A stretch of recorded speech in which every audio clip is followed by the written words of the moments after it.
My reaction when I was invited to join the MCU was one of delight and excitement. It was a really good fun. I was just about to start a film in Nashville, and my agents rang and said, Ryan and Shawn Levy, the director, Ryan Reynolds and Shawn Levy, would like to Zoom with you to talk about this third installment of Deadpool.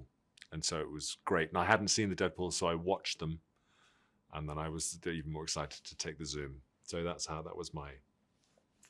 it all began for me. So Mr. Paradox is a strange man. He's a sort of bureaucrat. He works for the TVA, which is the Time Variance Authority, and he's sort of middle management. And he's probably a little bit frustrated with his position in the organization. And the TVA, he's in charge of timelines and monitoring and pruning timelines in the multiverse. I think working with Ryan was just a hoot. And really, that was just a great pleasure. It's just the sort of back and forth and a bit of improvisation and a bit of lots of trying not to laugh and a lot of it just sort of marveling at how brilliant Ryan is as Deadpool and how sort of infectious and funny and brilliant he is. So that was great. So Shawn Levy, the director, he's just got this wonderful gift of, which not all directors do, but Shawn really has it in spades. He's just got this great gift of giving everybody confidence and which is just wonderful. He just creates a very, very happy and energized set. And you can really feel it when you walk on. He's great. He's great. The atmosphere on set was lovely. It felt very, I think, Shawn, Ryan, all the producers, Ryan as a producer as well, he minds very much that everyone's happy and that there's no sort of, Ryan's not precious about anything, just wants everyone to have a good time and tell the story as well as they possibly can, which is why they're there. So it was great, from the crew to the cast. And working with, they were just great. They're really lovely, funny guys, and they're sort of dressed as superheroes. So it's quite sort of intimidating in a good way.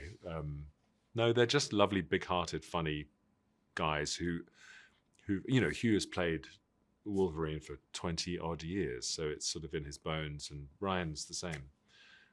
So it was really wonderful to watch them work. I think this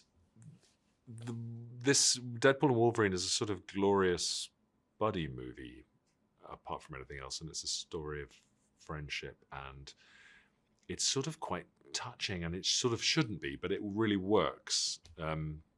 Because it's so funny and so silly and filthy, and there's a lot of gratuitous, very funny action, but also it's very felt. It's the relationship between Deadpool and Wolverine sort of works in a really lovely way. So it's a real achievement. That I think it's a really hard thing to do, and they do it really well. Oh my God, I couldn't believe it. I wasn't expecting that phone call, and I was kind of speechless, and then got the pitch from Shawn Levy, who is an incredible salesman and could probably sell me anything. And it was an immediate yes. I mean, I don't think there's one way to approach playing someone as complex and as interesting as Cassandra Nova. Ryan and Shawn had a very clear idea that they wanted her to be charismatic and unpredictable, and to really keep the boys on their toes in the film. But as for my cinematic references, they sort of came outside of the MCU. Ryan's big reference was Christoph Waltz from *Inglourious Basterds*, and because he's so charismatic and creepily charming in that. And then movement-wise, and again, sort of in a world exploring that world of nonchalance, I found Gene Wilder in *Charlie and the Chocolate Factory* really interesting.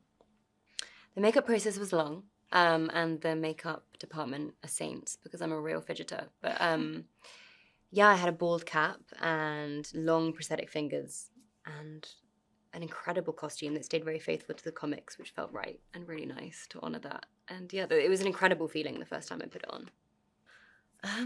I was really expecting a lot of green screen work, and it was incredible because I don't think we had one scene that was against a green screen. The sets were so intricate and so lifelike, and it was very immersive. It was incredible. Shawn is possibly the nicest, most enthusiastic person on this planet. and a fantastic director to work with because he's a real actor's director.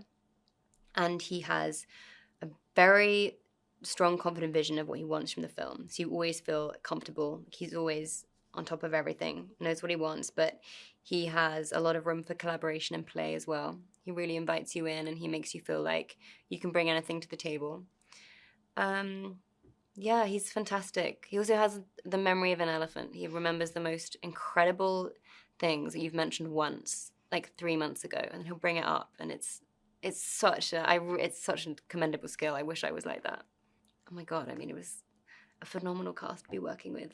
It was a really fun set. There was a lot of laughter, a lot of light, but it was very chilled. You know, it was very intimate for a film of this scale. It was a very intimate set, and everyone felt close and collaborative, and yeah, it was lovely. I'm still pinching myself, honestly. I can't really believe that I'm in this film still, even though I'm on the press tour. God, there are so many that could fit. Audacious, I think. The funny thing about when Ryan asked me to direct this movie is that he assumed I would say no. I was so instantly stoked. I don't know how else to put it. Like, I was a Deadpool fan and a Marvel fan long before I met Ryan Reynolds. And so I was thrilled. I was flattered because I know what these movies mean to Ryan. And the fact that he was saying he'd only do it if I did it with him, I know the respect that is embedded in that request. And I was instantly excited to take on this challenge, which I knew would be big, but I also knew would be an opportunity to do something different. Here's the thing. Everyone assumes that we were sitting there crafting this team up between Deadpool and Wolverine, but we didn't have Wolverine. When we started off, and for months, for like 5 months, we tried to come up with a story for this movie. But remember, Wolverine was retired. Hugh Jackman had hung up the claws after Logan. And so we spent months with our fellow writers trying to come up with a story that felt worth making, and not just a repeat of Deadpool 1 and 2, deserving of the MCU, because it's the first Deadpool movie in the MCU, but also grounded and rooted in character as a Deadpool movie. And we weren't cracking it. We were failing. And we were going to tell Kevin Feige, you know what? It's not happening. Let's punt a year or two. Ryan and I will go do something else. We'll come back to this. And on that day that we were going to tell Kevin Feige, Hugh Jackman called. And instantly, the movie had a reason to exist. When you're directing Ryan and Hugh in this movie, when I was directing Ryan and Hugh in this movie, and I'll never stop feeling fortunate that I got to be the one to get this pairing, you're getting 2 layers of a gift. One is you're directing Hugh and Ryan, who are humble, talented, hardworking pros. So just getting to direct these 2 movie stars who have, peerless work ethic and professionalism, that was a gift. But you're also directing Deadpool and Wolverine. You're crafting scenes with icons. And the thrill of that was never lost on me. Even by month 3, month 4, I still bounced to work because I got to see legends come to life. Before we had Wolverine in the movie, we knew that Deadpool's chosen family was imperative. Blind Al and Vanessa and Dopinder and Yukio and NTW and even Shatterstar and even Buck. We knew that those earthbound, real-world characters were a huge part of the DNA of the Deadpool franchise. They are as close as Wade has to family, and they mean the most to him. So bringing them back and shooting those scenes where I felt a bit like I was hosting a family reunion, because these are all actors who worked together since Deadpool 1, long before Deadpool was a thing. And they've all been on this wild ride together. And I just kind of sat back and watched the reunion happen and tried to capture in my movie some of the warmth and connection I was seeing on set.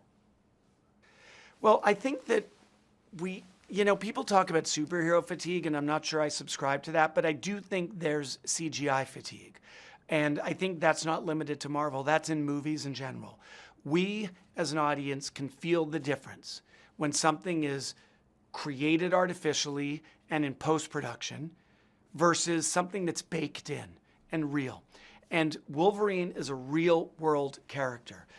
Deadpool is a real-world character. They don't come from outer space. They don't fly or have magic powers. And so the movie needed to be true to that authentic analog quality of these two anti-heroes. And so that meant we're not going to film on green screen. We're not going to shoot this whole movie on a soundstage like so many contemporary movies and other Marvel movies have done. We're going to go in the world. We're going to build real sets. We're probably going to get photographed by paparazzi, but that's okay. Like, it's not ideal, but it's worth it because we're going to give audiences a movie that feels gritty and real, and that's what we've done. Yeah, I mean, the music in every movie is two dimensions always. There's what we call needle drops, which is songs, and score. For score, we hired Rob Simonson, who did the Atom Project for Ryan and I, and who also did things like Darren Aronofsky films and Age of Adeline and Spectacular Now, all over the place, sort of like my filmography. I like someone who is nimble, who doesn't just do one thing or something predictable. And Rob wanted to do, I mean, I really tasked him with, there's no Deadpool anthem. I've seen both Deadpool movies many, many times. I couldn't hum the Deadpool theme to you. So it started with Rob writing a Deadpool theme that we've now titled LFG that is contemporary and has a blend of electronic and weird-ass sound effects that Rob created and heavy emotional orchestra, all combined for a theme and an anthem, really, that hasn't existed in the Deadpool franchise, but now very much does. Another thing that was fun for Rob Simonson and I is this movie is about legacy.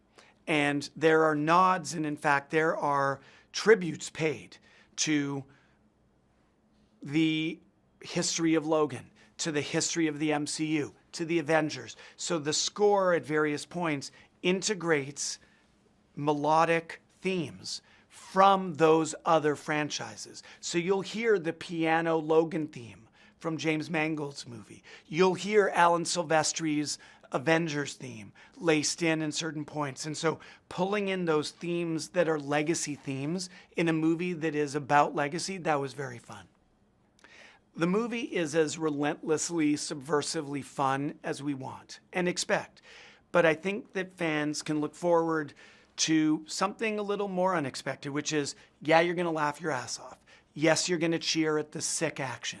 But this story of Deadpool and Wolverine is ultimately one of connection. It's one of friendship and eventually of redemption. And so the movie delivers on the fun and the funny, but I think it also delivers on these characters and on heart. And I think that's another part of what people can expect. My hope is that audiences feel that we've delivered a movie built for their delight. I don't work for myself. If I wanted to work for myself, I'd write poetry or I would paint alone in my room. I work for the audience. I make movies for the audience. And so my hope is that this movie satisfies this hunger we've all had for decades to see these two iconic Marvel anti-heroes together on an adventure for the first time ever. And hopefully we've satisfied that hunger, and hopefully we've done more than deliver. Hopefully we've over-delivered, because I know the expectations are big, but our expectations of ourselves as a filmmaking team were even bigger. You know, when Disney acquired Fox, we got the rights back to hundreds, thousands of our Marvel characters. And Deadpool, and Ryan was the most enthusiastic to do it. Deadpool had been two incredibly successful movies for them. And we started conversations about how to do it, how to bring him into our cinematic universe.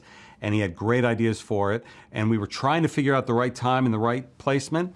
And then Hugh Jackman called Ryan and said, I want to come back as Wolverine. And that is what solidified our path to the movie everybody's about to see. There were a lot of questions when Marvel Studios was going to do a Deadpool movie if we would keep that R-rated tone. And the answer from the beginning was absolutely yes, because those two movies had set a tone remarkably well and stood alone, and in part of their unique element was that tone. So we certainly weren't going to undo that. So we wanted to see how we could take that tone with Ryan and elevate it to even bigger, loftier heights. Ryan Reynolds is one of the most full-rounded, well-rounded, intelligent filmmakers I've ever had the privilege of working with. Producerially, his writing, of course, his acting. He cares about all of it. And I think there's a sense that people have that Ryan just, you say action and he just starts telling jokes. And he does. But before that happens, he spent months or years toiling over the script and toiling over the conceit of the movie in a very, very detailed way. Shawn and Ryan had a great history together and made a bunch of movies together. So Ryan asked him to come on board, and we liked that idea. We'd not worked with Shawn before, but we're a fan of what he had worked on. But having the chance to get to know him and his enthusiasm and his care of the craft every day on set, and every actor will say this, was special. And he was always first on, last out. He has an energy that is matched only by Ryan. The two of them carry the entire production on their shoulders. And Shawn had a great ability to take what Ryan had already done in the first two Deadpool movies and what we had done with our 30-plus MCU movies and blend it together into something that's very cohesive and emotional. Well, Ryan and Hugh have been talking for years about working together and about bringing those two characters together. Hugh tells a story that he announced to the world just before he started production on Logan that this would be his last time playing the part. And he said 3 days later he saw the first Deadpool movie and went, uh-oh, that'd be fun to do. But, you know, they focused on Logan, thankfully, because they made an incredible movie there. And I think years had to go by. You had to earn and keep the ending of Logan intact until until Hugh was comfortable coming back. And the whole storyline of Deadpool and Wolverine is about maintaining the integrity and the legacy of what happened in Logan, and yet utilizing some of what the MCU has with our multiverse agencies to bring another version of the character back. So I think it was fun for Hugh to play this different incarnation of Wolverine for the first time. Hugh Jackman's been playing this character for 25 years, and he's covered a lot of grounds, done a lot of great things from the comics. But there was one thing he'd never done, which was don the original yellow and blue costume. So it was one of the very first things we said to each other when he decided he wanted to come back was, we have to put you in that yellow suit for the first time. And seeing him on set in that was a very sort of career high for me.